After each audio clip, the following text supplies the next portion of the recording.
শ্রী শ্রী গৌরাঙ্গ স্তব কল্পতরু।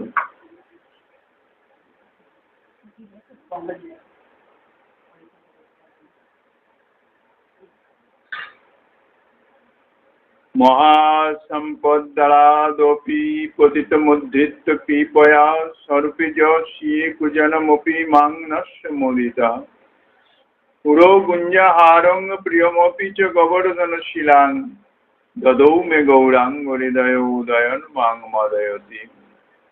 কলিযুগ পাবন অবতার পরম করুণাময় শ্রী গৌরাঙ্গ সুন্দরীর পরম অন্তরঙ্গ প্রিয় পার্ষদ পূজ্যপাদ শ্রীল রঘুনাথ দাস গোস্বামী মহাশয় তার শ্রী স্তবাবলী গ্রন্থের অন্তর্গত শ্রী গৌরাঙ্গ স্তব কল্পতরুর 11 শ্লোকে বলছেন, যিনি পতিত এবং ভিন্ন আমাকেও মহাসম্পদ এবং কলত্রাদির মোহ থেকে কৃপাবশত উদ্ধার করে অন্তরঙ্গ শ্রী স্বরূপ গোস্বামীর হস্তে সমর্পণ করে আনন্দিত হয়েছিলেন এবং স্বীয় বক্ষস্থলিস্থিত প্রিয় গুঞ্জহার এবং গোবর্ধন শিলাও আমাকে প্রদান করেছিলেন। সেই শ্রী গৌরাঙ্গদেব আমার হৃদয়ে উদিত হয়ে আমায় উন্মত্ত করিতেছেন।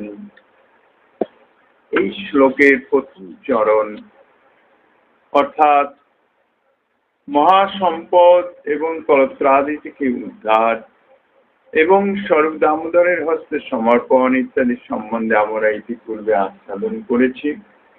এখন দ্বিতীয় চরণে যে বলেছেন স্বীয় বক্ষস্থলে স্থিত গুঞ্জামালা এবং গোবর্ধন শিলা সমর্পণ, সেই সম্বন্ধে যৎকিঞ্চিৎ আস্বাদন। রঘুনাথের ক্রমোৎকর্ষ প্রাপ্ত কঠোর বৈরাগ্য এবং ভজন নিষ্ঠা। দাস গোস্বামী পাদ তিনি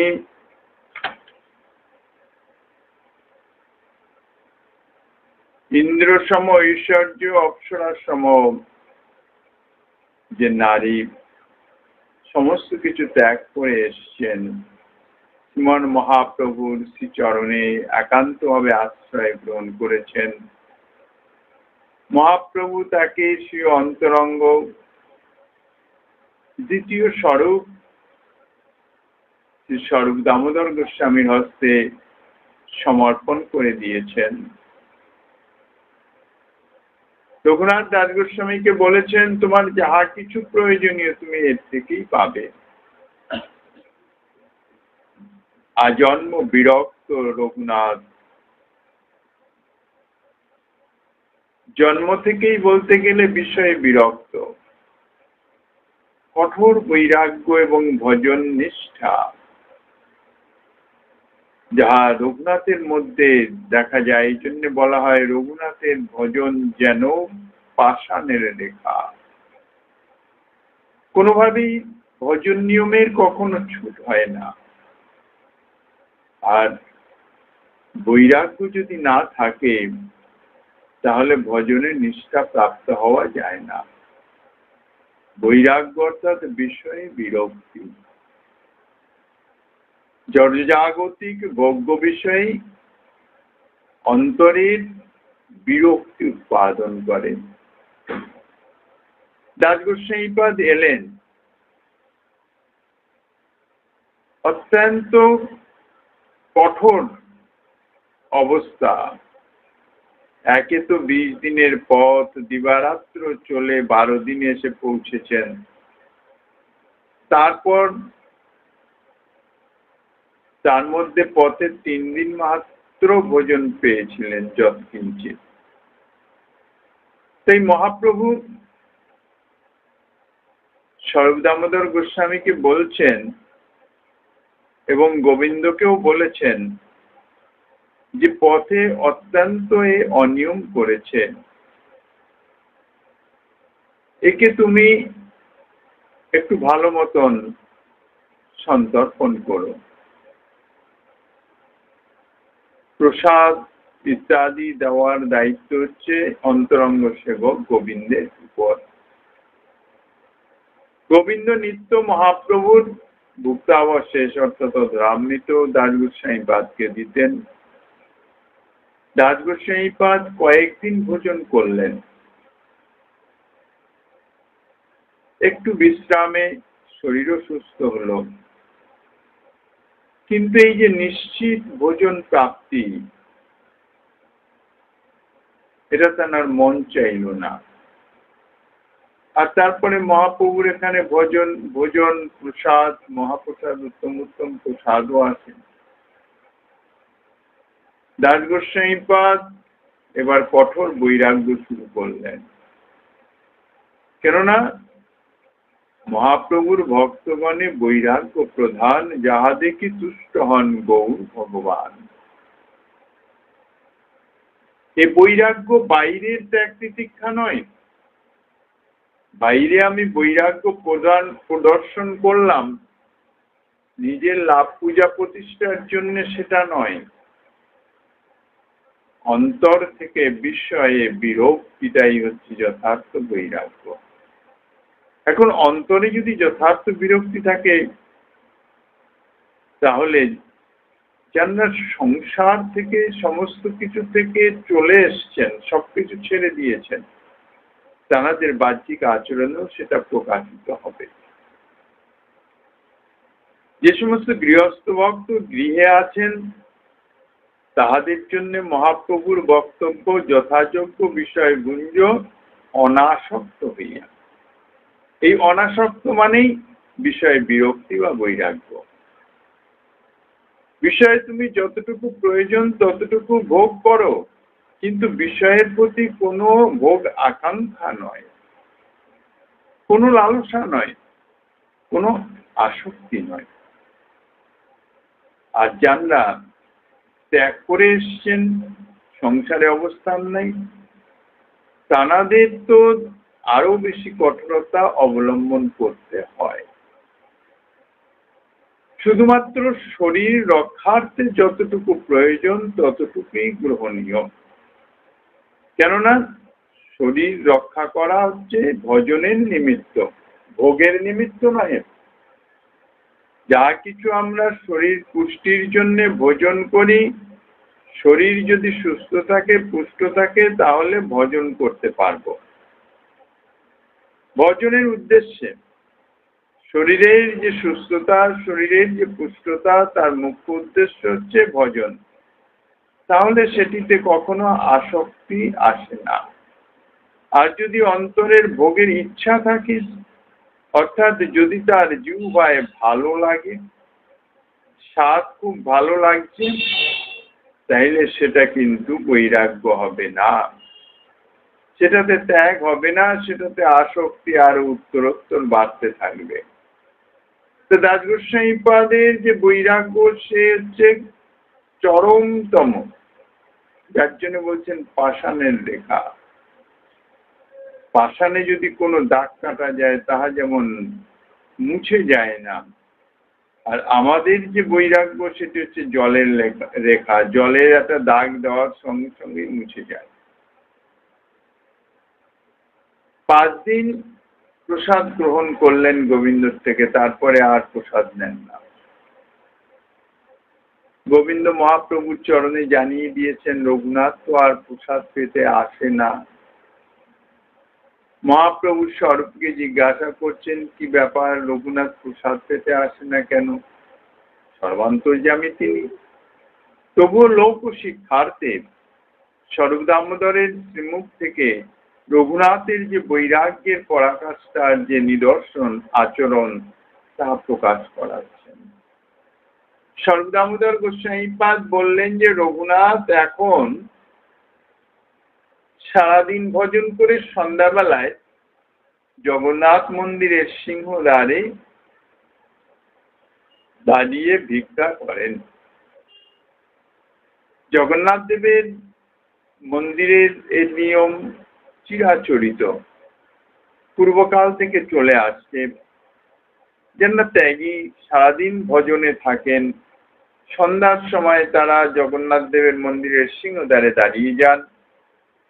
যারা ভক্ত দর্শন করতে যান, তারা ফেরার পথে কিছু ভিক্ষা দিয়ে যান। অর্থাৎ পাশেই আনন্দবাজার, প্রসাদ তো সেখান থেকে বিক্রি হয়। আর যারা ভিক্ষার নিমিত্ত সন্ধ্যাবেলায় দণ্ডায়মান হন তারা হচ্ছেন সমস্তই হচ্ছে সাধু ভক্ত। কেন তারা সারাদিন ভজনে থাকেন, সারাদিন কোনো ভোজনের কোনো অবকাশই নাই, চিন্তাই নাই। তাই সন্ধ্যাবেলায় এসে দাঁড়ান, যে যা পাচ্ছে দিচ্ছে, নিজের প্রয়োজন মিটে গেলেই তারা চলে যান।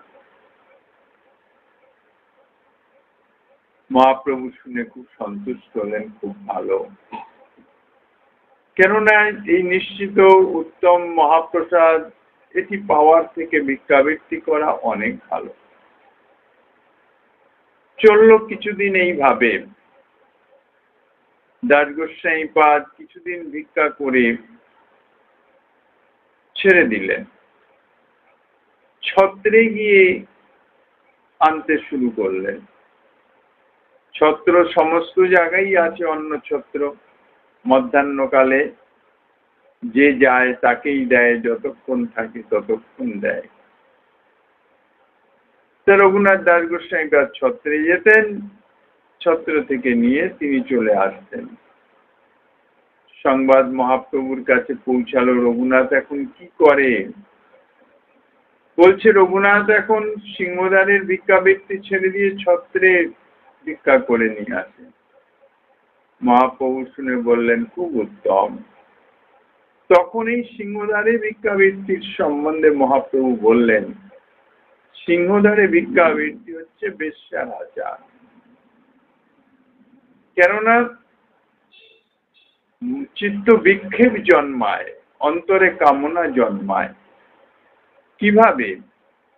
ভক্তবৃন্দ দর্শন করে ফিরছেন, এবার আসতে আছেন, দেখেই অন্তরের মধ্যে একটা প্রত্যাশা জাগবে, যিনি বোধহয় আমাকে কিছু দেবেন, ইনি বোধহয় আমাকে কিছু দেবেন। সামনে দিয়ে যখন তিনি কিছু না দিয়ে বেরিয়ে যান, অন্তরে আসে নিরাশা, অর্থাৎ হতাশ। আবার পরবর্তী জনের সম্বন্ধে আশা। এই যে নিরাশা, আশা ইত্যাদি, এটাকে বলেছেন বেশ্যার আচার। অর্থাৎ এটি ভালো নয়।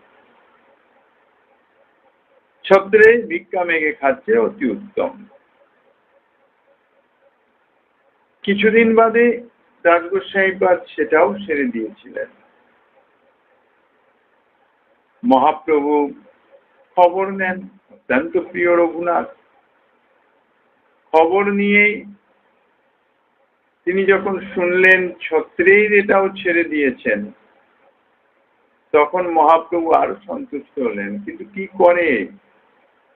শরীর রক্ষা কিভাবে হয়? বলছেন, যে সমস্ত আনন্দবাজারের প্রসাদ, অন্ন প্রসাদ 4-5 দিন হয়ে গেলে সেগুলো গলিত হয়ে যায়, গলে যায়, আর তার থেকে একটা গন্ধ বেরোয়, যেটা গাভীও খেতে চায় না। কসারীরা, সে প্রসাদ তো আর বিক্রি হবে না, কেউ পয়সা দিয়ে তো কিনবে না। কসারীরা তাহা নালীর মুখে ঢেলে দেয়। দাস গোস্বামীপাদ সারাদিন ভজন করে বাজার যখন বন্ধ হয়ে যায়, তখন গিয়ে সেই প্রসাদ তুলে নিয়ে চলে আসেন। এইবার ঘরে নিয়ে এসে সেই প্রসাদ ধুতে থাকেন জল দিয়ে। উপরের যে গলিত অংশ সেটি ধুয়ে বেরিয়ে যায়, মধ্যের যে শ্বাসটুকু থাকে সেইটুকু উনি সংগ্রহ করে, কত বড় জোর 2 মুঠ কি 3 মুঠ হয় কিনা সন্দেহ, তাও সেটুকু পেতে অনেক অন্ন ধুতে হয়। তাই করে উনি সেইটুকুই গ্রহণ করেন। মহাপ্রভু শুনে অত্যন্ত সন্তুষ্ট তো শুধু নয়, খুব আনন্দিত হলেন। স্বরূপদামোদর গোস্বামীপাদ জানলেন কি করে? একদিন উনি ওই রকম করতে দেখেছিলেন, দেখে তার থেকে কিঞ্চিত উনি চেয়ে নিয়ে পেয়ে দেখেছেন এর মধ্যে একটা যেন পরম একটা আস্বাদন রয়েছে। তা একদিন ওই রকম ভাবে প্রসাদ সংগ্রহ করে রেখেছেন। এমন সময় মহাপ্রভু এসে উপস্থিত, বলছেন নিত্য নিত্য উত্তম প্রসাদ তোমরা খাও, আমাকে কেন দাও না? বলে এক মুষ্টি নিয়েই মুখে দিয়ে দিয়েছেন। আর এক মুষ্টি যখন নিতে যাচ্ছেন, স্বরূপ দামোদর হাত ধরেছেন, বলে এটি প্রভু আপনার যোগ্য নয়। মহাপ্রভু বলছেন নিত্য নিত্য নানা উত্তম প্রসাদ পাই, কিন্তু এই রকম স্বাদ প্রসাদের কখনো আমি পাই নাই। তাহলে এই যে প্রসাদের স্বাদ এলো কোত্থেকে? এ তো আমাদের ভাষায় পচা গলা অন্নের মাছটুকু অর্থাৎ শ্বাসটুকু মাত্র, তাও কোনো লবণ নাই, অলবণ কোনো কিছু নাই এর সঙ্গে। তো এর স্বাদটা কোত্থেকে এলো? মহাপ্রভু যে বললেন মিথ্যা কথা তো নয়। আর মহাপ্রভু যে জগন্নাথ দেবের প্রসাদ যা পান অতি উত্তম প্রসাদ, সাধু প্রসাদ। এই প্রসাদের স্বাদ এলো কোত্থেকে? এই প্রসাদের স্বাদ আর কিছুই না, দাস গোস্বামী পাদের যে বৈরাগ্য অর্থাৎ বিষয়ে সর্বথা বিরক্তি, অনাসক্তি আর বিরক্তির মধ্যে কিন্তু তফাৎ আছে। বিষয়ে সে আসক্ত নয়, হলেও চলে না হলেও চলে, এটা হচ্ছে অনাসক্তি। আর বিষয়ে বিরক্তি, বিষয়ে হলে তার অন্তরে বিরক্ত উৎপাদন হয়, ঘৃণা উৎপাদন হয়, বিষয়কে সে সহ্য করতে পারে না, কষ্ট অনুভব হয়, এটা হচ্ছে বিরক্তি। তা রঘুনাথ দাস গোস্বামী পাদের এই যে তীব্র বৈরাগ্য অর্থাৎ বিষয়ে বিরক্তি, এই যে বিষয়ে বিরক্তিটা হবে কখন? এমনি এমনি বৈরাগ্য সাধন করলে কখনোই হবে না। কেননা সে বৈরাগ্য হয়ে যাবে শুষ্ক বৈরাগ্য। শুষ্ক বৈরাগ্য, শুষ্ক জ্ঞান, সেটিতে কখনো ভক্তি ধর্মের পুষ্টি হবে না। শ্রীমদ্ ভাগবতের মাহাত্ম্যে আছেন জ্ঞান এবং বৈরাগ্য ভক্তির সন্তান স্বরূপ। যেখানে জ্ঞান বৈরাগ্যকে ভক্তির সন্তান স্বরূপে গ্রহণ করা হবে, অর্থাৎ ভক্তি আচরণ করতে করতে, ভজন করতে করতে তার থেকে জ্ঞান এবং বৈরাগ্যের উদ্ভব হবে, জন্ম হবে। সেটি নির্ভর করছে ভজনের উপর, ভজন নিষ্ঠার উপর। তো সেই ভজন নিষ্ঠাই হচ্ছে মুখ্য। রঘুনাথ দাস গোস্বামী পাদের যে ভজন নিষ্ঠা, সেই ভজন নিষ্ঠার থেকে যে বৈরাগ্যের উৎপত্তি, এই ভজন নিষ্ঠা এবং বৈরাগ্যের আস্বাদ হচ্ছে এইটি, এত উত্তম। তা ভজন নিষ্ঠা, ভজনকে যদি রক্ষা করতে হয়, ভজন যদি করতে হয়, ভজন করতে করতে ধীরে ধীরে বৈরাগ্যর জন্ম হবে, অর্থাৎ বিষয়ে অনাসক্তি হবে। কপিল দেব মাতা দেবহিতকে যে বলছেন নিয়মানং ন গৃহ্ণতি মত সেবনং জনা, আমার ভক্তকে আমি বিষয়ে দিতে চাইলেও তিনি গ্রহণ করেন না, একমাত্র আমার সেবা। ভক্তমাল গ্রন্থে একটি কাহিনী আছে, ঈশ্বর দাসের কাহিনী। সৌরাষ্ট্র জেলার ভক্ত, অর্থাৎ পশ্চিম ভারতের খুব নিষ্কিঞ্চন ভক্ত। তিনি ছিলেন বাৎসল্য ভাবের উপাসক, দ্বারকাধীশের উপাসক। দ্বারকাধীশকে তিনি বাৎসল্য ভাবে প্রীতি করতেন, কিন্তু অত্যন্ত দরিদ্র, এত দরিদ্র যে ঘরে আহারই জোটে না, এই রকম অবস্থা। কিন্তু হলে কি হবে? দ্বারকাধীশের প্রতি এত প্রীতি, ভগবান তো প্রীতির বশ, যে দ্বারকাধীশ নিত্য দ্বারকা থেকে তার কাছে এসে উপস্থিত হন, তার কোলে বসে বাৎসল্য ভাবেন, তার কোলে বসে নানা রকম কথাবার্তা ইত্যাদি সমস্ত বলে কিছুক্ষণ অবস্থান করে তারপর চলে যেতেন। নিত্য দ্বারকাধীশ এসে উপস্থিত হতেন। শ্রী ঈশ্বর দাস ধীরে ধীরে এমন দারিদ্রতার চরমে এসে উপস্থিত হলো যে তার কিছুই নাই ঘরে, আর সংস্থানের মতন ব্যবস্থা নাই, কিন্তু পরম স্নিগ্ধ, পরম প্রসন্ন।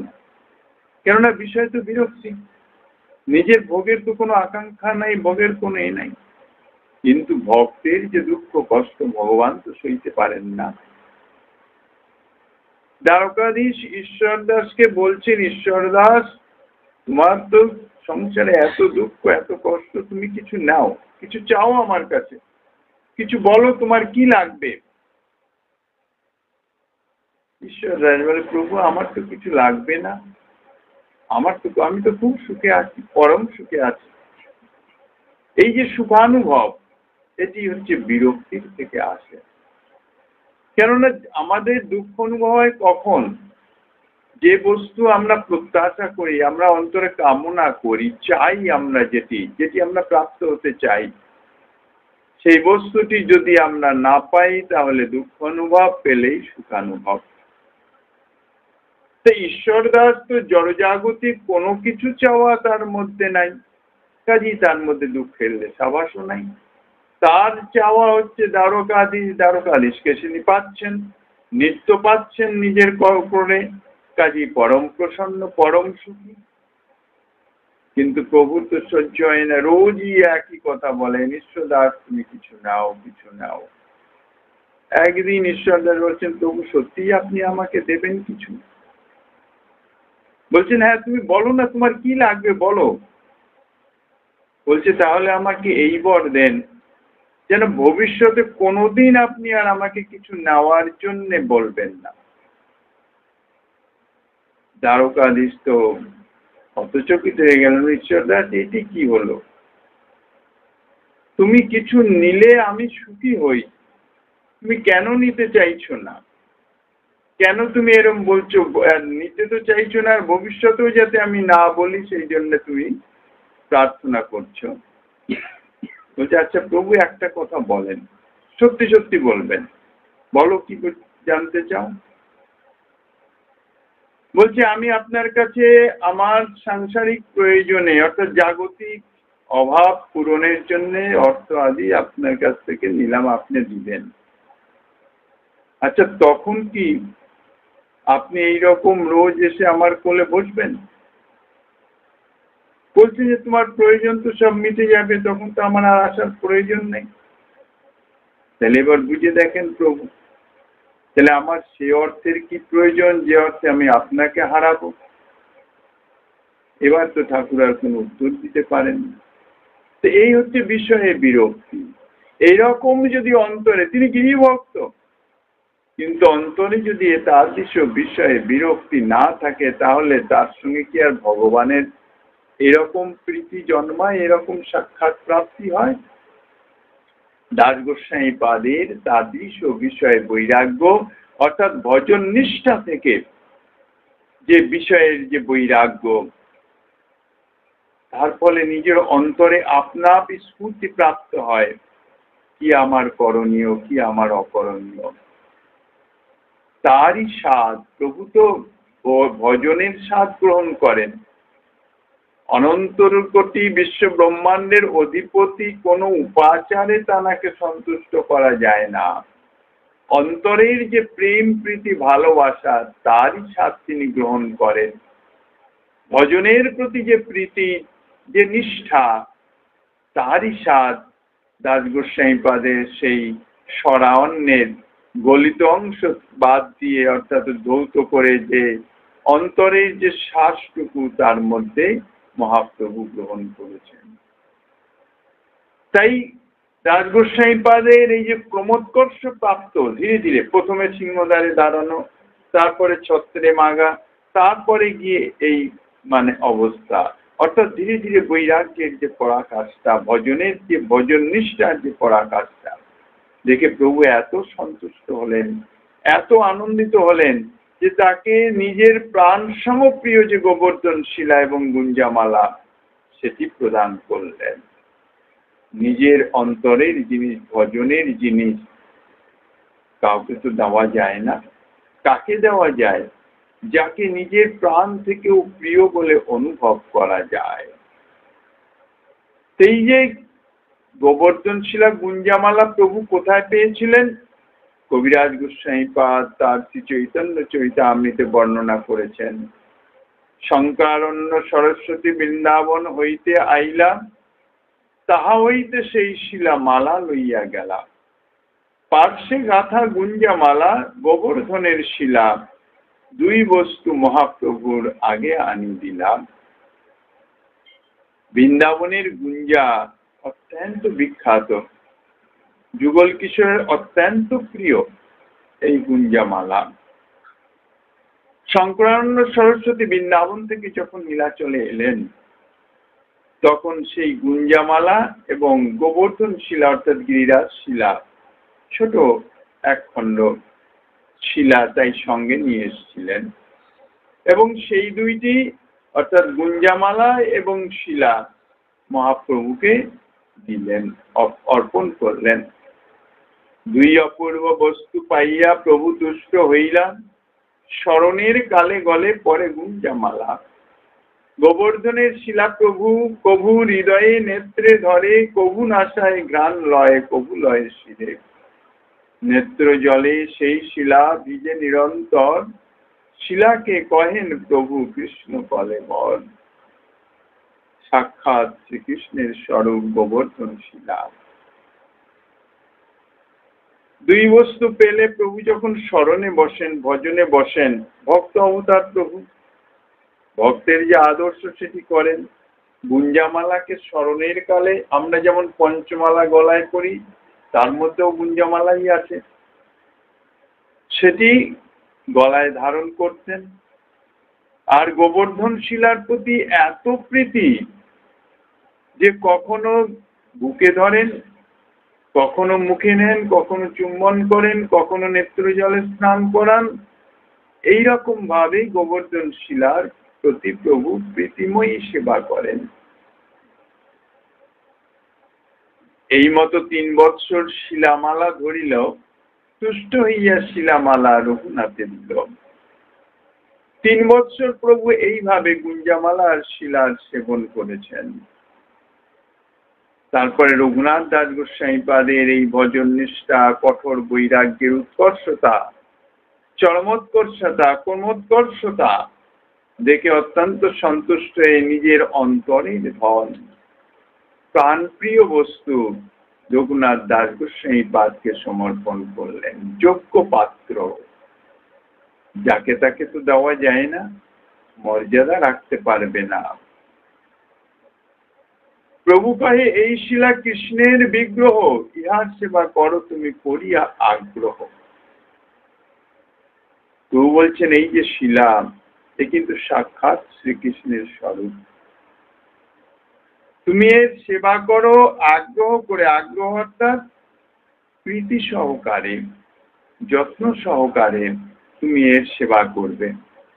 এখন যদি প্রশ্ন ওঠে, বিগ্রহ সেবা করব, আমার তো কিছু নাই, নিষ্কিঞ্চন আমি, কিভাবে সেবা করব? সেবা করতে গেলে, বিগ্রহ সেবা করতে গেলে অনেক কিছু উপাচারের প্রয়োজন হয়, তা নাহলে সেবা করা যায় না। এখন সে প্রশ্ন যদি রঘুনাথের মনে জাগে, প্রভু সঙ্গে সঙ্গেই তাই বলে দিচ্ছেন, এই শিলার করো তুমি সাত্ত্বিক পূজন, অচিরাতে পাবে তুমি কৃষ্ণ প্রেম ধন।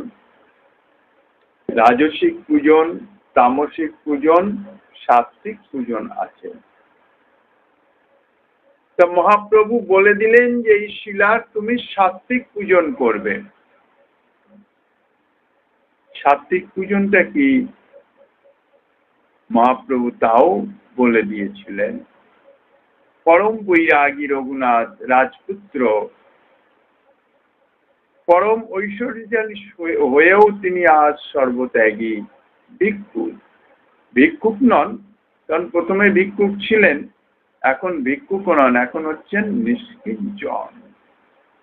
কোনো কিছুরই অপেক্ষা নাই, একমাত্র তার ভজন, তার অভীষ্ট দেব। সুতরাং গিরিধারী সেবার উপাচার তিনি কোথায় পাবেন? বৈরাগীর প্রেম বৈরাগ্যই গিরিধারী সেবার শ্রেষ্ঠ উপাচার। বাহ্য উপাচারের অপেক্ষা নাই কোনো।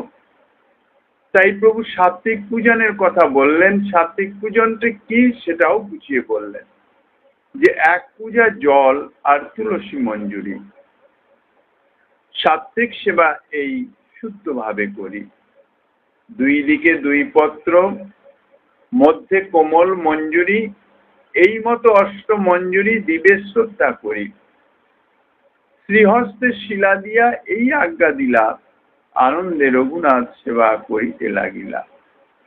এই যে সাত্বিক পূজনটি, এটি কিন্তু একমাত্র যারা সর্বত্যাগী নিষ্কিঞ্চন তাদের জন্য।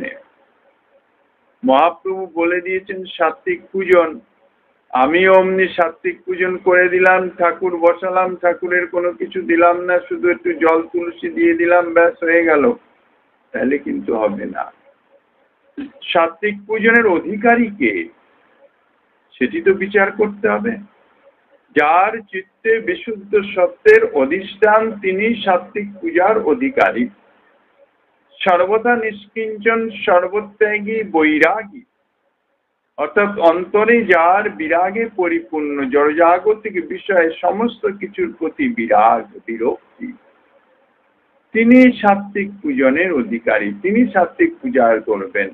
এক পূজা জল, তাতে তার কোনো কিছুর অপেক্ষা নাই, অর্থাৎ সেই জল আনতে বা প্রাপ্ত হতে তার কোনো অর্থেরও প্রয়োজন নাই, কারোরই অপেক্ষা নাই। আর তুলসী মঞ্জুরি, সেটি তিনি চয়ন করে নেবেন, তার জন্য তার কোনো কিছুর অপেক্ষা নাই যে এটি না হলে হচ্ছে না। মঞ্জুরিটি কিরকম হবে তাহাও মহাপ্রভু বলে দিয়েছেন। এই মঞ্জুরির সম্বন্ধে কিন্তু বিশেষ বিচার্য আছে। তুলসীর যদি মুন্ডচ্ছেদন করা হয়, অর্থাৎ যদি পাতার ডালের অগ্রভাগকে যদি ছিন্ন করে নেওয়া হয়, তাহলে অপরাধ হয়ে যায়। আবার মঞ্জুরি ছেদনে হচ্ছে তুলসীর পরম সেবা। সেই জন্যে মঞ্জুরিটি প্রভু পরিষ্কার করে বলে দিয়েছেন, কোমল মঞ্জুরি হবে, অর্থাৎ মঞ্জুরি ফুল আসছে। অগ্রে যখন মঞ্জুরি অর্থাৎ ফুল আসতে থাকে, তাহলে সেখান থেকে আর ডাল বর্ধিত হবে না, ওই পর্যন্তই ইতি। দুই পাতার মাঝখান দিয়ে বর্ধিত হতে থাকে, আবার দুটি পাতা বেরিয়ে তারপর থেকে আবার বর্ধিত হতে থাকে। এইরকম ভাবে বর্ধিত হতে হতে যখন মাথায় গিয়ে ফুল এসে যায়, অর্থাৎ মঞ্জুরি এসে যায়, সেটা সেখানেই বর্ধিত, বর্ধন, সেটি সমাপন, আর বাড়বে না।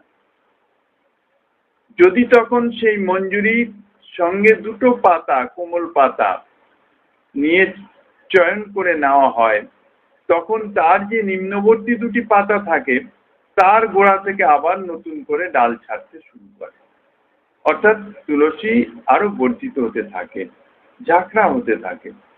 তো এই জন্য তুলসী চয়ন। কিন্তু যদি দুটোর জায়গায় চারটে পাতার সঙ্গে যদি তুলে নেওয়া হয়, তাহলে তার নিচের দুটো পাতায় যে আবার ডাল ছাড়ার সম্ভাবনা ছিল, সেটি নষ্ট হয়ে যায়, সেইখানে হয়ে যায় অপরাধ। দ্বিতীয়ত, তুলসীর মঞ্জুরি, ছোট মঞ্জুরি অর্থাৎ কোমল মঞ্জুরি, এখানে বলে প্রভুজি উল্লেখ করে দিয়েছেন কোমল মঞ্জুরি। মঞ্জুরি একটু বড় হয়ে গেলে সে মঞ্জুরি হয়ে যায় শক্ত, অর্থাৎ ফুল ফুটে যায়।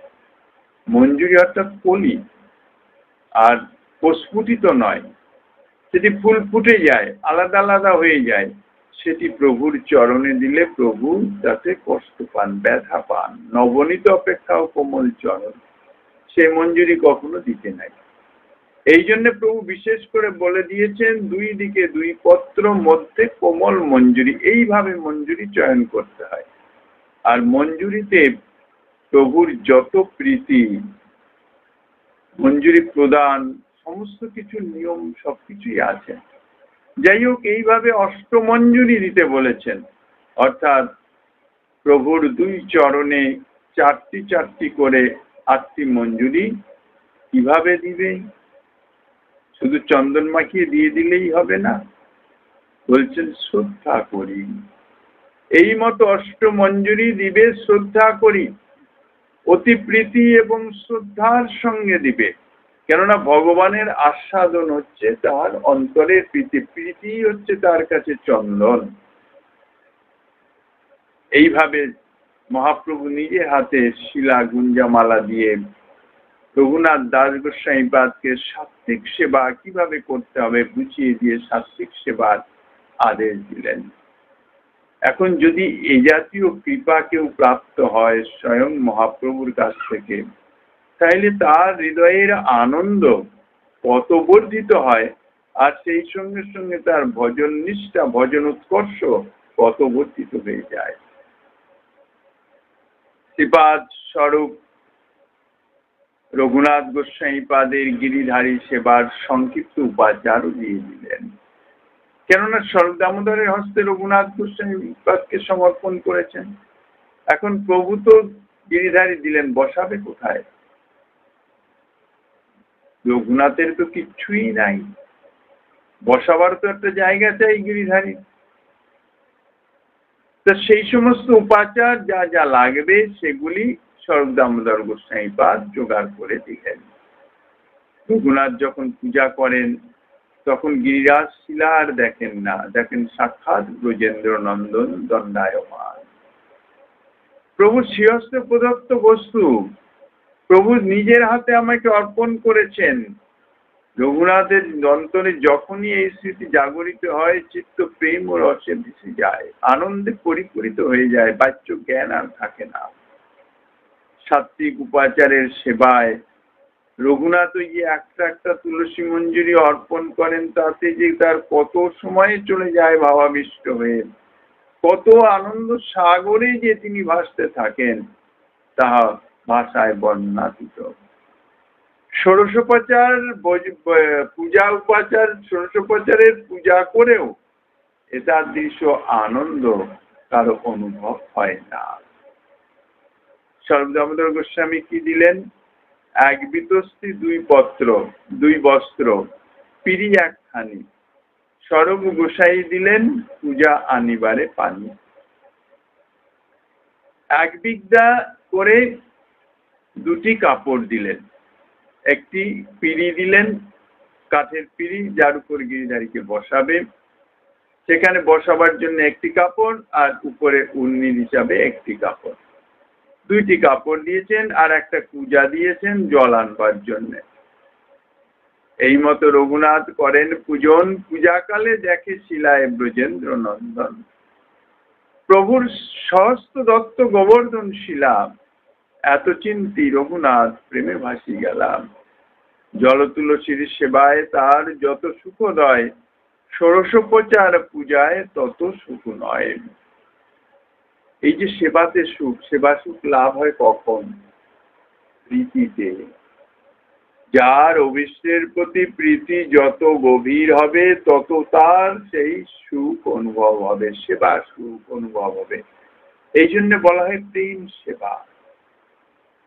এমনি সেবা তো আছেই, সেবা মানেই প্রীতি, প্রীতি ছাড়া কোনোই সেবা পদবাচ্যই হয় না, সেটি হয়ে যায় কর্ম। যদি প্রীতি সংযুক্ত থাকে তাকে বলে সেবা। সেই সেবা প্রীতি যদি বর্ধিত হয় সম্যক রূপেই, অর্থাৎ জড়জাগতিক কোনো বিষয়ে তার আর কোনো আসক্তি নাই, কিছু নাই, তখন সেই সেবাটি পর্যবসিত হয় প্রেম সেবা। প্রেম সেবা কখন? সাধক যখন ভজন করতে করতে প্রেমের স্তরে উন্নীত হচ্ছেন, তখন তার যে সেবা সেটা হচ্ছে প্রেম সেবা। তার আগে পর্যন্ত সবই সেবা পদবাচ্য, অর্থাৎ সেবা। আগে মানে অনর্থ নিবৃত্তি না হলে যথার্থ সেবা হয় না, কেননা প্রীতি হয় না। তো তার আগে যা প্রীতি হয় সেটি প্রীতি নয়, প্রীতাভাস, প্রীতির আভাস মাত্র। কেননা আমাদের অন্তরের যে প্রীতি ভালোবাসা, সেটি দুই দিকে তো যেতে পারে না। একসঙ্গে আমি অন্ধকারকেও ভালোবাসবো, আলোকেও ভালোবাসবো, এটি তো সম্ভব নয়। কেননা আলো অন্ধকার তো এক জায়গায় থাকবে না। কাজেই আমার কাউকে ভালোবাসতে হলে হয় আলোকে নইলে অন্ধকারকে। প্রীতি আমার একমুখী হবে। তবে কি ভজন করতে করতে সাধুগুরু বৈষ্ণবের কৃপার ফলে অন্ধকার থেকে ধীরে ধীরে পৃথিবীটি আলোর দিকে আসতে থাকে। এই আলোর দিকে যখন পৃথিবীকে আমরা আনার চেষ্টা করি, এটি হচ্ছে প্রীত্যাভাস, প্রীতির আভাস। যথার্থ প্রীতি নয়, প্রীতির আভাস। পৃথিবী যখন অন্ধকার থেকে সম্যকরূপে আলোর দিকে চলে এলো, তখন সেটি হচ্ছে যথার্থ প্রীতি, সেটি হচ্ছে সেবা। তখন হবে চিত্ত শুদ্ধি। তখন সেই সেবা করতে করতে সাধক যখন প্রেম স্তরে উন্নীত হচ্ছেন, তখন তিনি প্রেমী ভক্ত। তখন তার যে সেবা, সেটি হবে প্রেম সেবা। সেই প্রেম সেবা প্রেম স্তরে উঠলেই তো সর্বশেষ নয়। প্রেম স্তরে ওঠার পরেও ভজনের আরো কিছু চরমোৎকর্ষতা পরাকাষ্ঠা আছে। স্নেহমান, প্রণয়, রাগ, অনুরাগ, ভাব, মহাভাব। যত যত প্রেমের উৎকর্ষতা বাড়বে, তত তত প্রীতির উৎকর্ষ, সেবার উৎকর্ষতা। চরম উৎকর্ষ হচ্ছে মহাভাব কক্ষায়। গৌড়ীয় বৈষ্ণবগণের শ্রীমন মহাপ্রভুর অবদান যে মঞ্জুরি ভাব সাধন, সেটি মহাভাব কক্ষার সাধন, মহাভাব স্তরের সাধন। কাজী দাস গোস্বামীপাদের এই যে প্রেম সেবা, ষোড়শোপচার সেবা তো সাধারণ সেবা। যদি যথার্থ সেটি সেবা হয়, তাহলে তাতে আর কতটুকু সুখ হবে। আর এই যে প্রেম সেবা দাস গোস্বামীপাদ, তাহলে কি জাতীয় সুখ অনুভব হবে? এখানে তো উপাচারের কোনো অপেক্ষা নাই। এখানে তো প্রেম সেবা, প্রেমেরই অপেক্ষা। মহাভাবজনিত প্রেমের যে সেবা, তাহাতে কি জাতীয় সুখ হতে পারে? প্রভুর কৃপায় রঘুনাথ যে তার প্রদত্ত শিলামালাই পেলেন তা নয়।